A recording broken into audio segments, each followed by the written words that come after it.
il a laissé la guitare et s'est mis à l'accordéon, soi-disant, c'est lui qui m'a raconté, et est passé à boire le Charlois par là à la Bastille, chez Hockner. Boucher. Hein? Chez Paul Boucher. Paul Ducher, et il a vu un truc, quoi, un petit accordéon, ça a été frappé de ça. Et moi, j'ai dit, mais il devient fou. Alors, il me disait toujours qu'il n'aimait pas l'accordéon, c'est pas vrai? Quand j'ai 15 ans, moi, ce qui me plaît, c'est le blues, le rock, les chansons de Brassens, tout ça. L'accordéon, je déteste l'accordéon. Et puis, bon, c'est les retournements de situation qui font que, vers 70, par là, je découvre la fête de l'UMA, un musicien cajun de Louisiane qui joue d'un tout petit accordéon, comme celui-là, là. Enfin un peu de ce genre-là, quoi. Hein, et puis le lendemain, comme disait papa tout à l'heure, je cherche et chez Paul Boucher, je trouve un accordéon. Ah, c'est vrai que je suis rentré chez moi, après avoir acheté mon accordéon chez Paul Boucher, c'était le choc de ma vie, quoi. Le soufflet, c'est la musique, quoi. Ça donne corps à la musique, quoi. Le corps de la musique, on le voit, c'est le soufflet qui s'étire, qui se gonfle, qui se dégonfle. Et sur les doigts, sur l'accordéon, il y a les doigts. Au bout des doigts, il y a les boutons. Au bout des bras, il y a les mains. Et puis en haut, il y a cette espèce d'embrassement, quoi. Puis ça joue comme ça, là. Et ça roule, c'est un son qui roule. C'est formidable. Ça me touche, c'est un peu bluesy. Ah, vraiment, c'est un coup de cœur, quoi.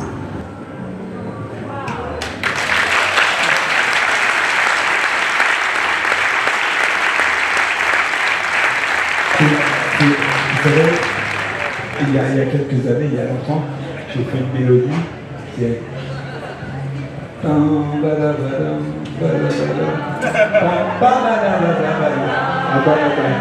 Et je jouais ça, et à chaque fois que je jouais, et que j'ai des élèves disaient « Ah, c'est vachement bien ça », j'ai écrit des paroles dessus. Et j'ai entendu ça pendant 10 ans. Et au bout de 10 ans, c'était un des plus beaux cadeaux d'anniversaire que j'ai jamais reçu. Dans mon 54e anniversaire, je ne vous dirai pas quand.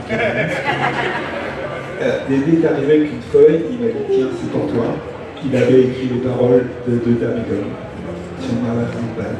Alors si on l'a chanté pour achever, faire le tout, j'espère qu'on ne fout pas en l'air le poème.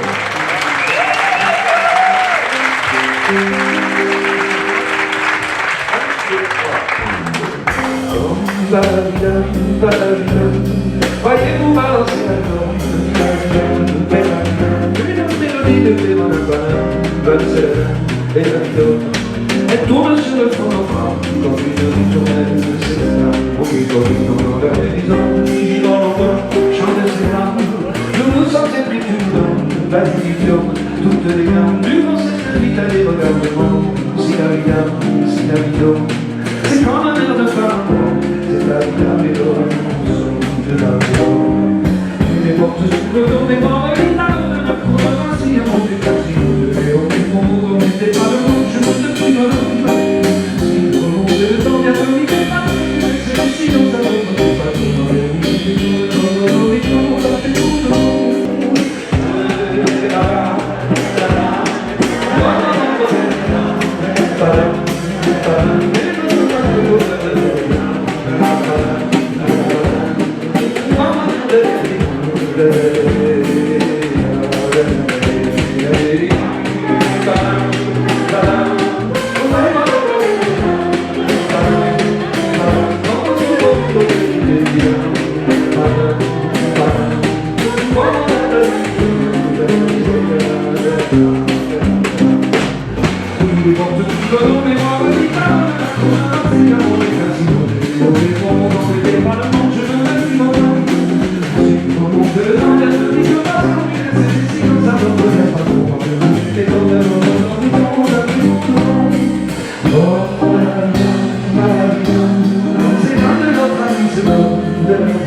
c'est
Si vous avez une curiosité, si vous avez Internet, vous regardez, hein, ordonnance sur la presse 44, vous allez voir, c'est quelque chose. Hein.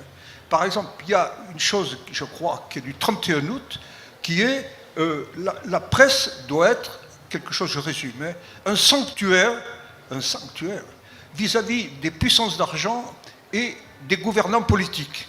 Bon, ensuite, il y a d'autres choses et tout. Ils ont créé une fédération nationale de la presse et il y a à un moment donné, cette fédération donne à la presse pour mission, redonne, n'oblige pas, mais donne pour mission de respecter l'exactitude des faits et la cause du progrès humain.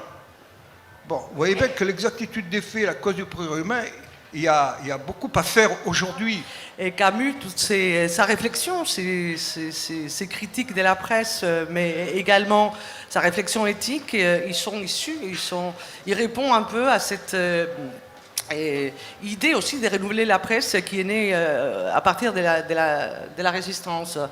Et les ordonnances que vous avez, Charles, évoquées tout à l'heure, des 44, 4 ordonnances, c'est juste une reprise partielle, hélas, du programme du Conseil national de la résistance, c'est-à-dire c'était un programme un peu plus ambitieux, en quelque part plus large, et les ordonnances, ils ont repris, au moins ils ont assis les bases, ils ont repris les bases du pluralisme et l'indépendance de la presse. C'est vrai qu'en quelque part, à la fin, hélas, malheureusement, cet bon esprit, on peut dire qu'aujourd'hui, il y a cette image un peu mythique des ordonnances. Les ordonnances, ils ont échoué. Il faut le dire aussi qu'après, quelques années plus tard, ils ont été abrogés. Et c'est vrai que quelques années plus tard, si on pense dans les années 80, l'esprit il a été trahi dans le sens que dans les années 80, on y trouve un Robert Hersant qui détient quand même 40% des titres de la presse quotidienne nationale. Donc, ce risque toujours de concentration des médias, il n'a pas été respecté, de cet esprit, de cette volonté, de créer, de doter à la France d'une nouvelle presse et d'une presse indépendante et éthique. Je dirais que la question de l'indépendance, pour moi, un peu par provocation, je pense que nous avons une très très grande dépendance, qui est une dépendance vis-à-vis des lecteurs. Pour nous, le lecteur est notre maître. C'est à lui que nous nous adressons, c'est lui dont nous devons conquérir la confiance. Ça ne veut pas forcément lui dire ce qu'il a envie d'entendre, loin de là, je peux développer sur ce point, mais c'est être en permanence soucieux du lecteur et d'un échange avec lui. Je pense qu'une des forces du journal, c'est d'avoir des lecteurs extrêmement motivés, des lecteurs qui nous écrivent beaucoup. Nous publions tous les jours du courrier des lecteurs, ce qui fait que sur l'année, on publie quand même des milliers de lettres. Et c'est pour nous en même temps un indicateur extraordinaire, si vous me passez l'expression, un palpeur très très fort, pour comprendre quelles sont les attentes de lecteurs, comment nous devons leur parler du monde, de quelle manière, sur quel registre. Et nous vivons, je pense qu'une des très très grandes forces de la Croix, c'est précisément la fidélité des lecteurs. Et ça se traduit dans nos recettes, puisque 80% de nos recettes viennent des lecteurs, un petit peu moins de 10% de la publicité et à peu près autant des aides de l'État. Donc nous sommes avant tout, j'allais dire, nos actionnaires d'une certaine façon, ce sont nos lecteurs. On nous dit, de toute façon, maintenant, moi je vais te mettre en redressement judiciaire parce que tu ne peux pas continuer à accumuler des dettes comme... Nous disons, vous avez une responsabilité publique. Mais on dit, mais qu'est-ce que tu crois? On est une vache à lait. Tu veux vivre sous perfusion, mais tu n'as pas honte de vivre sur les crédits publics. Or, le cinéma, on n'a pas sauvé le cinéma en France et en Italie sans l'intervention publique. Le théâtre subventionné, c'est la même chose, et c'est heureux. Sinon, vous n'aurez que des banalités. Parce qu'entre nous, soit dit, est-ce qu'on veut avoir seulement Hanouna le soir chez nous? Parce que c'est ça la question. Moi, je ne vous raconte pas des histoires. C'est ça la question qui nous est posée. Et donc, que Hanouna puisse vivre, bon, peut-être, parce qu'il y a des financements, il est adossé à un groupe. Mais s'il n'y a pas la responsabilité nationale, la responsabilité publique sur la question de la création journalistique pour faire vivre la démocratie, il y aura des problèmes. Parce que, c'est mon dernier mot, nous, si on sous-estime, je dis ça pour la Croix, comme je le dis pour le Figaro, comme je le dis pour Le Monde, je le dis pour Les Échos, pour Libération, pour une grande partie de la presse régionale. Si on continue comme ça à s'assécher, à se démembrer comme on est en train de nous le faire, il va rester quoi? Il va rester Hanouna, Mais ce qui est insuffisamment dit, je l'ai dit à plusieurs reprises sur la fête, donc je le redis, autour de la nébuleuse de l'extrême droite et de M. Bannon. Vous savez, M. Bannon est le conseiller politique de M. Trump. Là, il a été emmené comme commissaire politique dans l'Union européenne. Il a un bureau à Bruxelles. C'est lui qui était le conseil de M. Salvini. Il est le conseil de Madame, je ne sais pas comment elle s'appelle, Madame Marion Maréchal. Mais ils ont de la production éditoriale aujourd'hui. Et moi, autour de moi, j'ai des gens bien plus forts, bien plus calés que moi. Ils lisent ça. Et ils me disent donc de le lire pour savoir comment ces gens-là prennent l'actualité, comment ils prennent même la question politique, éthique, sociétale. Vous savez, ce sont des revues de grande qualité et dans l'écriture, on n'est plus chez Jean-Marie Le Pen. On est ailleurs. Et des gens peuvent être intéressés par ça. Mais ce n'est pas fini. Parce que justement, ces mêmes gens d'extrême droite, ils sont chez Hanouna le soir. Ils sont à LCI, à BFM, à CNews, toute la journée. Et ils sont jeunes, beaux, dynamiques. Ils parlent bien.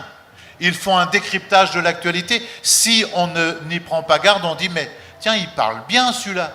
C'est peut-être vrai ce qu'il dit. Et donc, il y a quand même un mélange dans l'info-business et dans le spectacle business, dans le show business en quelque sorte, aujourd'hui, du bain dans lequel on nous met, où il faut faire attention. L'odeur.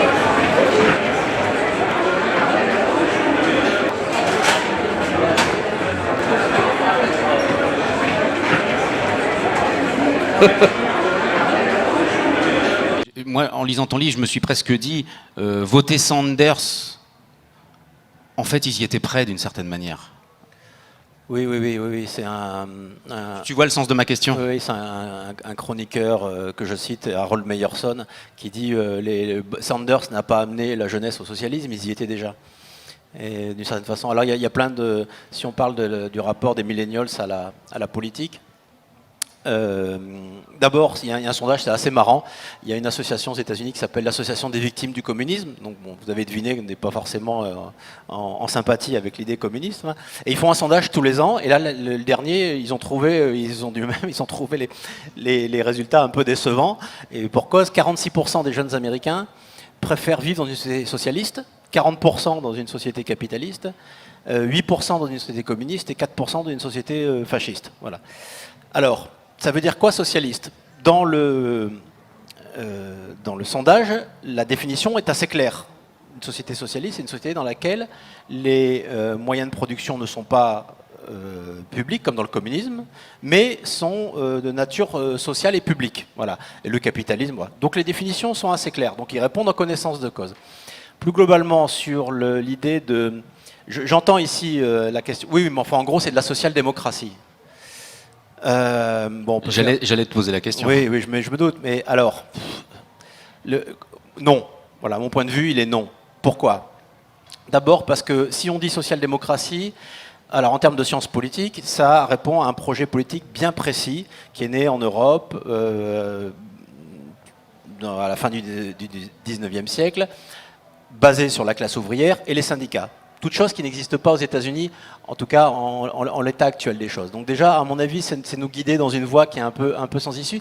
Et puis ça nous donnerait l'idée que finalement, il ferait que quelque chose qui... le terme social-démocrate est altéré en France depuis 20, 30, 40 ans, et donc qui serait une sorte de réformisme un peu mou.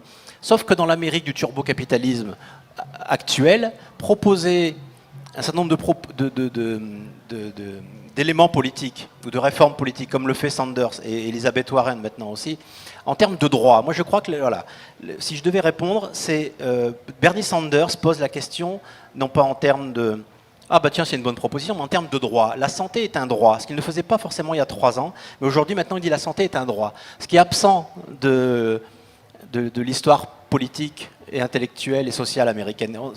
Les questions ne sont jamais posées en termes de droit. Si, les premiers, Bill of Rights, la déclaration des droits. Et après, il n'y a plus de droits. Il n'y a que des opportunités, de la chance, du mérite et compagnie. Donc je pense que dire que oui, ils sont juste un peu sociodémocrates, c'est sous-estimer la radicalité de ce qu'ils portent dans l'Amérique d'aujourd'hui.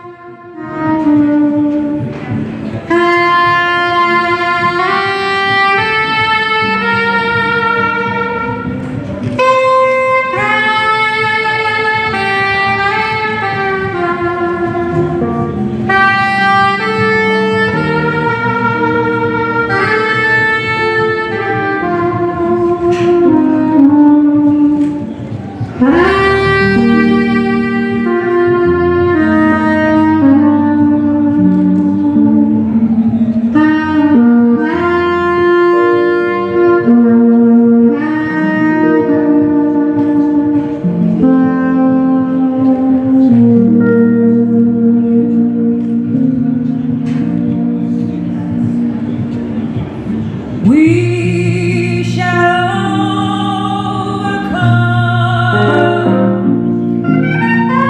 We shall overcome. We shall overcome someday.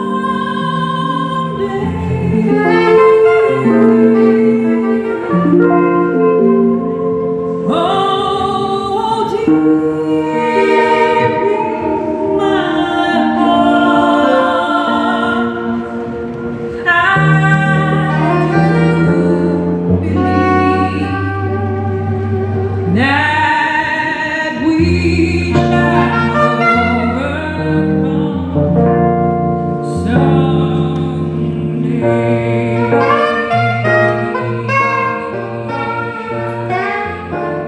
On tenait à commencer particulièrement aujourd'hui pour cet événement qu'on attend depuis longtemps, c'est de commencer par We Shall Overcome, le spiritual qu'on vient de jouer.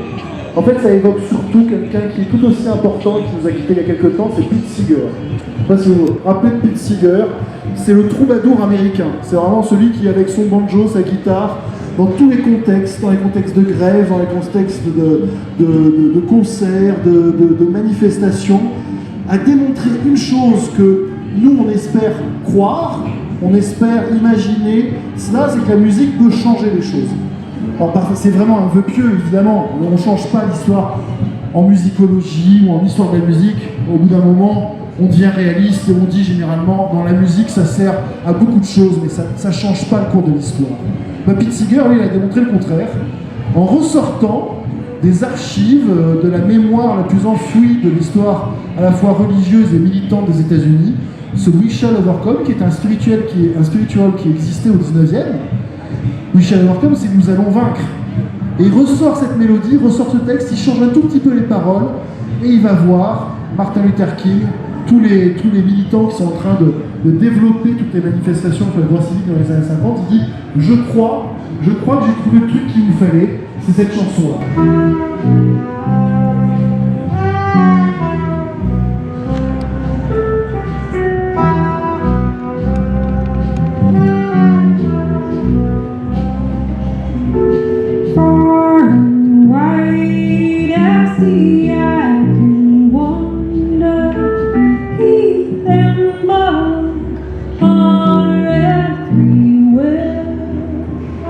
Not a bird sings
nous en serons au temps des cerises et gai rossignol et même mon cœur seront tous en fête.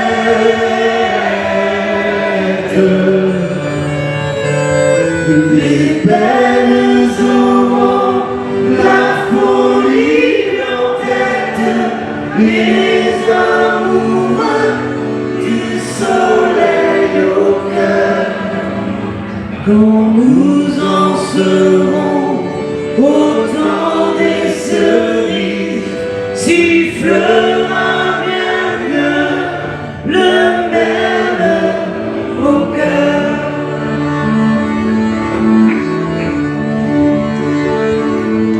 Quand vous en serez au temps des cerises, si vous avez peur des chagrins d'amour, évitez les peines.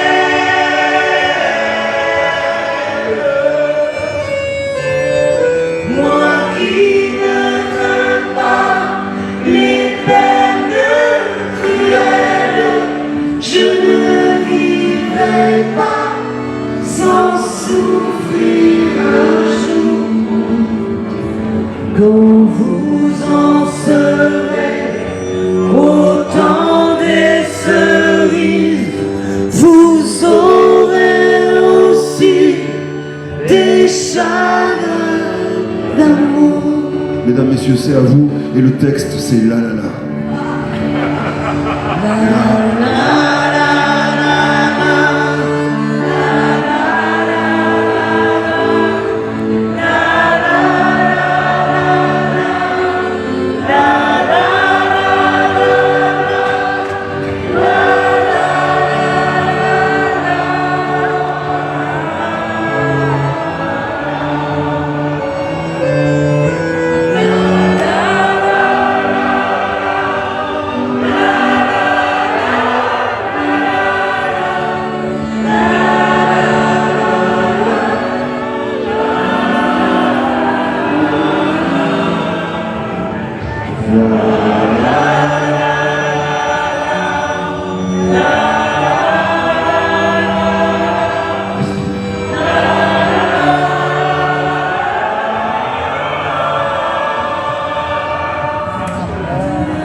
La